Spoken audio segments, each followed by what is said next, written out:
J'arrive. Bon, la communauté, je suis avec Madame Ogono. Bon, je ne sais pas si vous connaissez. Non, regardez. Vous allez vous connaître, c'est tant mieux. En fait, nous, ce que nous, on reproche, ce qu'on reproche, en fait, c'est même pas une reproche, mais bon, en tant que femmes noires, vous ne trouvez pas que c'est pas normal qu'on a des députés qui sont de notre communauté comme vous, on est fiers, nous, quand on vous voit.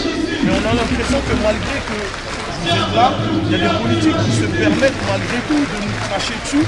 Même vous, on vous attaque, mais c'est dû à quoi? Ça veut dire que si on a des gens de notre communauté qui sont députés, qui sont des politiques, et malgré ça, qui n'arrivent pas à prendre la parole, à nous défendre, qui va le faire à notre place? Ça veut dire, qu'est-ce qu'on peut faire? Qu'est-ce qu'on peut faire?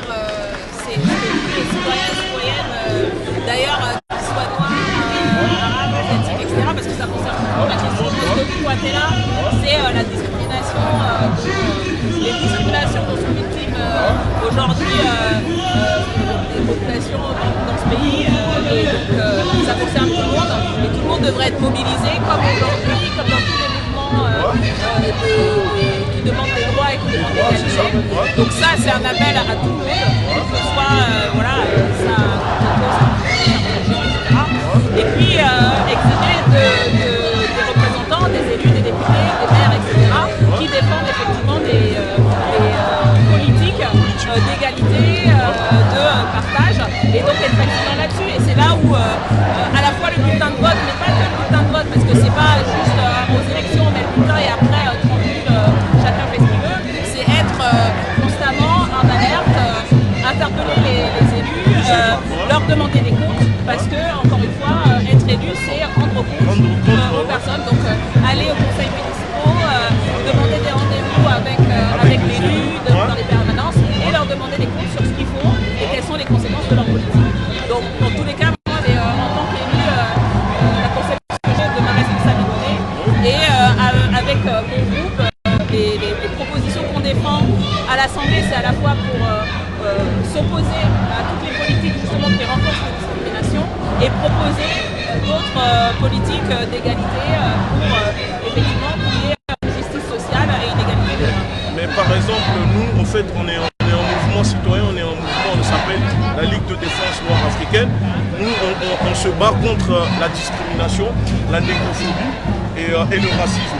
Et ce qu'on observe, en fait, c'est qu'à l'heure d'aujourd'hui, moi, par exemple, je vis sous des menaces de mort.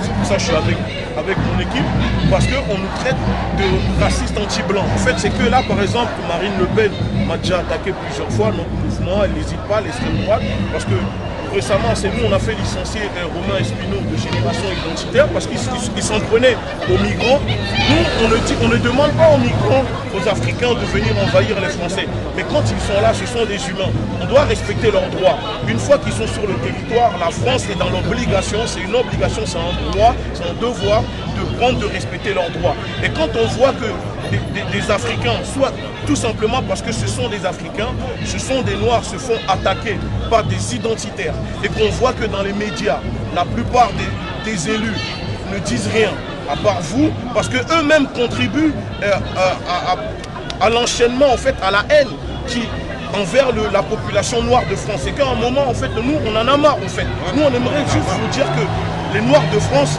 on en a marre que tout le monde nous marche dessus, nous crache dessus, et que personne ne nous défend. Parce qu'à un moment, il faut le savoir qu'on vote pour les politiques, on vote pour les élus. Et à un moment, ce que nous, on demande à notre communauté, c'est qu'on arrêtera de voter pour qui que ce soit, et on va s'organiser nous-mêmes, on votera pour nous-mêmes, c'est-à-dire les gens avec qui on a grandi, les personnes qu'on connaît. Moi, je pense que l'enjeu, c'est de dire...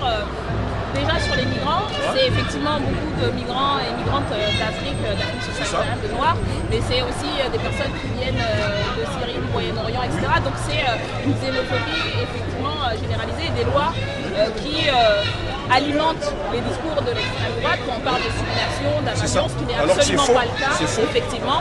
Et donc ça, nous, on est quand même un certain nombre à se battre contre ça à l'Assemblée, contre ces propositions de loi. Et puis les actions comme celle de Génération Identitaire, où on a interpellé par exemple le soi-disant ministre de l'Intérieur pour lui dire c'est pas aux milices d'extrême droite de faire la police des frontières, et qu'ils sont dans l'illégalité, et il faut que la justice fasse son travail, que le ministère saisisse la justice pour faire son travail. Et donc c'est tout à fait de l'ordre du devoir citoyen que de s'assurer que ces procédures ont lieu. Et puis moi je crois aussi, comme je vous disais tout à l'heure, il faut interpeller les élus. Et puis vous avez le droit aussi, en tant que citoyen, de s'organiser pour représenter. Et si vous estimez que ce n'est pas dit et ce n'est pas fait, de se présenter aussi pour les défendre. Et moi je trouve bienvenu que des citoyens puissent défendre des revendications d'égalité. Et ça bouscule aussi les formations politiques. Parce que voilà, on est aussi confronté aux limites. Et donc ça, pour moi, c'est on nous fait passer pour... Parce que je tiens quand même à le rappeler qu'en France, il y a 6 millions de Français qui n'arrivent pas à manger tous les jours, qui n'arrivent pas à boucler leur fin de mois. Donc au lieu que des mouvements politiques, des partis politiques dépensent de l'argent pour faire la traque aux Africains ou aux Noirs, qui l'utilisent pour venir en aide à ces Français qui n'arrivent pas à manger. Nous, on vient en aide à des gens, à des Français, à tout le monde. Et quand on a vu que Génération Identitaire dépense 30 000 € pour faire une coup de pub, alors qu'il y a des Français qui n'arrivent pas à s'acheter des paquets de pâtes, je pense qu'avec l'argent qu'on utilise pour faire la haine, pour propager la haine des Noirs, on peut l'utiliser au fait pour aider les Français.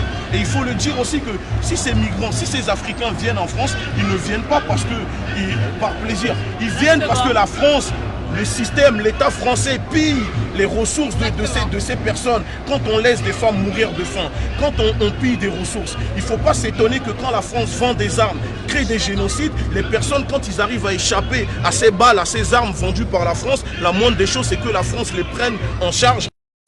C'est exactement pour ça que nous, on insiste à la fois sur l'accueil inconditionnel des migrants et des migrantes, que les gens qui sont là pour leur donner un toit, il faut leur donner à manger et il faut leur donner les moyens d'être dans des situations, pas la clandestinité, parce que c'est ça qui est favorisé, mais d'avoir des droits à égalité avec les citoyens et citoyennes. Et il faut aussi s'interroger et assumer nos responsabilités sur les raisons pour lesquelles les gens partent, parce qu'on ne parle pas des gens qui font des visas pour venir faire des études, qui ont la possibilité et la liberté de pouvoir avoir des visas. On parle effectivement des personnes qui viennent parce qu'ils sont chassés par la misère, par la guerre. Et que donc nous en tant que France, pays qui a des responsabilités dans les accords de libre-échange, qui a des responsabilités dans le pillage des ressources, nous devons aussi nous attaquer à ces sources-là. Et c'est effectivement les deux bouts.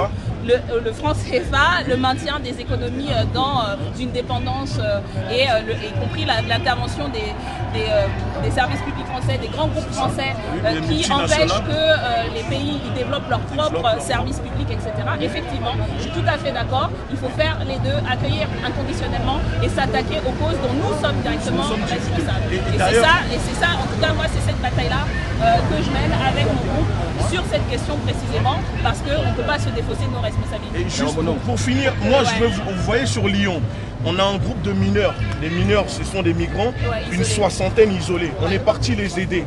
Quand on arrive là-bas, la mère qui était de gauche, qui n'est plus de gauche, avec son mouvement politique, le GRAM, ont tout fait pour nous intimider, des menaces, parce qu'on a révélé que ces mineurs migrants, là je le dis devant vous, sont victimes d'abus sexuels, de réseaux de pédophilie. Mais personne ne fait rien pour les aider. Est-ce que c'est normal ? Est-ce que c'est normal? Donc qu'est-ce que vous pouvez faire pour nous? Parce que là, jusqu'à présent... ce que moi je fais, alors je ne suis pas sur Lyon, mais effectivement c'est une question qui est sur tout le territoire. Et moi, dans la circonscription 18e où je suis élue, il y a aussi le cas de mineurs isolés qui ne sont pas pris en charge. On interpelle l'État et on lui demande de donner les moyens à la protection de l'enfance, de pouvoir s'occuper de ces mineurs-là, parce qu'encore une fois, d'abord ce sont des enfants et donc ils doivent bénéficier de notre protection. Et c'est effectivement une des batailles que moi je mène en tant que députée très actuellement pour faire en sorte que là on va discuter par exemple le budget de l'État et de dire qu'il faut donner les moyens à la protection de l'enfance, aux services qui existent pour protéger ces enfants de tous les abus, pour qu'ils puissent assurer leur mission. Et je suis tout à fait d'accord. Et je salue l'action, votre action et celle de tous les citoyens, tous les collectifs qui même des fois enfreignent la loi par délit de solidarité. Nous on s'est battus pour justement que